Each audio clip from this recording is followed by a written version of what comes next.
Hi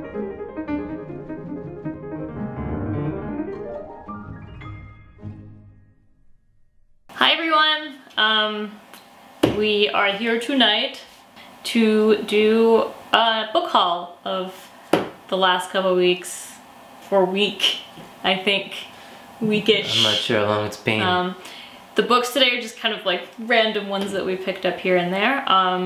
We did do something very exciting this week. Yes, we did. We made a real life booktube friend, Ariel Bissett. I hope I'm not slaughtering your name.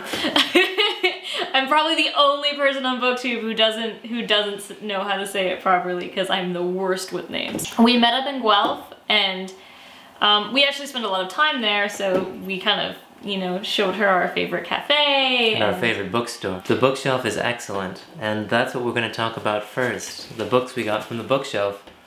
And maybe it was meeting a fellow book enthusiast, but I got carried away. It had nothing to do with that. He actually, just because we ended up going to a movie. It was a grand adventure that day. It was. Where did he go? Was he okay? And I'm like, he went into a bookstore. He's fine. So it had nothing to do with that. I came back with all of these.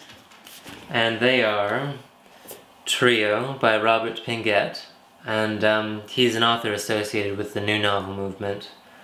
So I'm pretty curious. Boris Vian, Heartsnatcher, and he's fantastic. Oh, Mood Indigo. Yes, Boris Vian is the author of Mood Indigo, which was recently adapted into a film by Michel Gondry, and one it's of our amazing. favorite directors. It's amazing. It is. He directed Eternal Sunshine of the Spotless Mind, which was loosely based on a novel by Boris Vian. Yeah, and he loves him as a writer, and it's a beautiful movie, and I'm excited that I have access to one of his other works now. I also picked up 2 novels by Arno Schmidt, and he's an author I know nothing about, but I like the press, and that's Dalkey Archive. They're very reliable. That's a really nice copy too. It is a nice copy. The next book was Americus, Part 1 of a trilogy by Ferlinghetti, Lawrence Ferlinghetti. And he's a great poet. He published Howl, so that's a tidbit about Lawrence Ferlinghetti.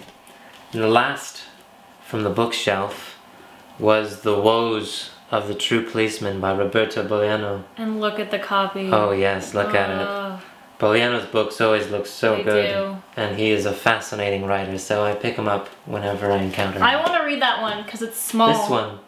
Oh yeah, he writes novels of varying sizes. You're thinking of 2666, which is massive. It is a massive book. But I'll never do it.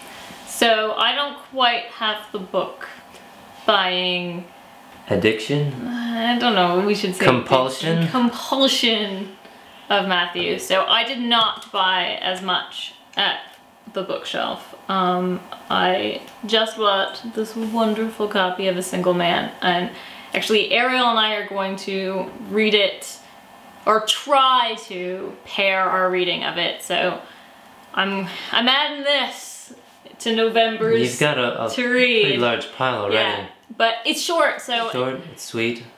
And if you haven't seen the movie... Oh, it's incredible. Oh my goodness, it's amazing. Tom Ford, the designer, directs it. He does. It is like... I can't think of a more perfect film. I mean, I can, but there's nothing I would change about stunning. it. It is absolutely stunning. It's stunning, and it's beautiful, and the acting is incredible. It's Colin Firth. If you've read the book and you haven't seen the movie, go see the movie. I can't say if you've seen the movie, read the book yet, but I have a feeling that it's going to be pretty good. Yes. So I'm excited about that. That's all I picked up. So that's the bookshelf. We can't say enough good things about the bookshelf. Yeah, it's lovely, and it was very lovely exploring it with Ariel. The next books were just kind of acquired over the last week or so, here and there. The first one is The Dinner by Herman Koch? Koch? I don't know. Koch, you're right. I don't really know anything about it other than over the last year. I've seen it a lot of places. Oh yeah. And it makes me curious. As I've said before, I tend to not love contemporary literature, but I always want to keep giving it a chance because I don't want to be one of those people that's like, oh, there's nothing good currently going on. So I am interested in giving this a chance. My next book is Kissing the Mask by William Vollmann. It's one of his non-fiction works, but I'm more interested in his fiction. I'll probably read this eventually, but he's just an author I'm interested in general, so I picked it up for the hell of it. The next one is by one of my favorite authors. One of mine too. And essayists. Oh yes. And memoir writers. Oh yes. And that is Joan Didion. So that's super awesome and exciting. The next book is Tono-Bungay by H.G. Wells. Everyone knows H.G. Wells for War of the Worlds, all of those titles, but there's a series of books, all of which look like this great newspaper. Yeah, it's so great. Look, it's fantastic. The next one is We May Be Forgiven by A.M. Holmes. I don't know anything about this. I haven't seen the film, and... You haven't seen the film? No, I haven't seen the film it's so good. that was inspired by this book, and I'm glad, because now I can read it first, and then watch the film. I don't know. You don't think I should? It's about... I know what it's about. Yeah, and I feel like film lends itself really well. Better than...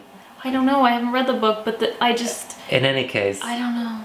The book is The Diving Bell and the Butterfly by Jean-Dominique Bauby. And there's so much play. The film is, I've heard, incredible, and Zoe is affirming that it's incredible. Yeah, it's really good. So now I don't know which I'll do first. Typically I like to read it first and then watch it, but... I don't know. We'll see. Film does a really good job. We'll see. The next one is The Goldfinch by Donna Tartt. Another current book with a lot of hype. Yeah, it's really long. So maybe I'll read it. The next two are both from the Dune series by Frank Herbert. I haven't read the first Dune. I will eventually, maybe. I know the campy David Lynch adaptation. I haven't seen the more recent adaptations. But David Lynch, it's so good. I love it, it's campy. I've tried to read... Some people hate it. I know, but those people like sci-fi as a genre. And we like camp.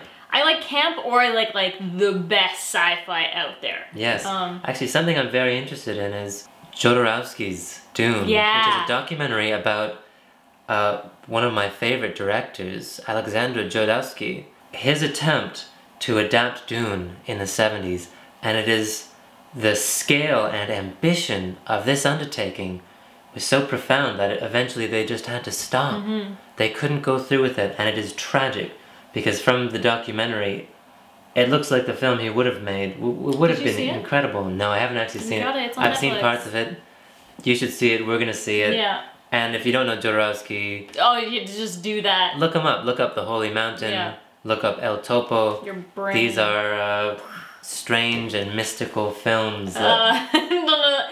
Just nothing can prepare you. It's a trip. It is truly a trip.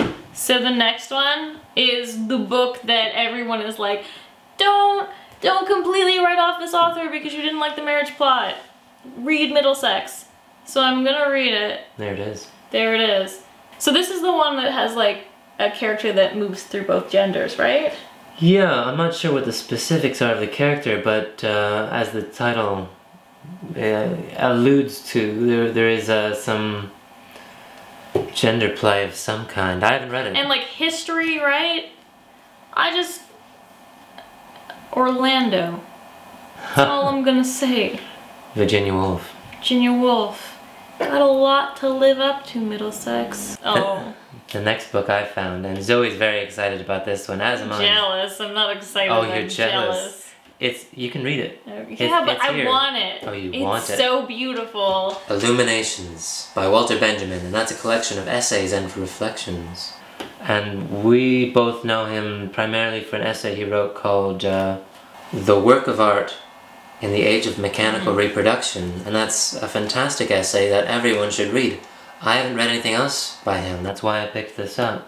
It's the only essay of his I know. And the last one, which makes me smile, and we were gonna sell it, but Steve Reads Books mentioned that he was reading it, and he is my book soulmate, we have determined. So since he's reading it, I was like, well, I gotta read it, and we have 2 copies that we were gonna just try and sell. And that is Essex County. You know, it looks kind of delightful. It does. It's a... Every so often, I like graphic novels. and it's a Canadian graphic novel, yeah, too. and I tend to like the ones that are set in the real. And I love sincerity, and it does look like it might be a little bit sincere. It does look sincere. So I'm gonna give it a go. So thank you, Steve.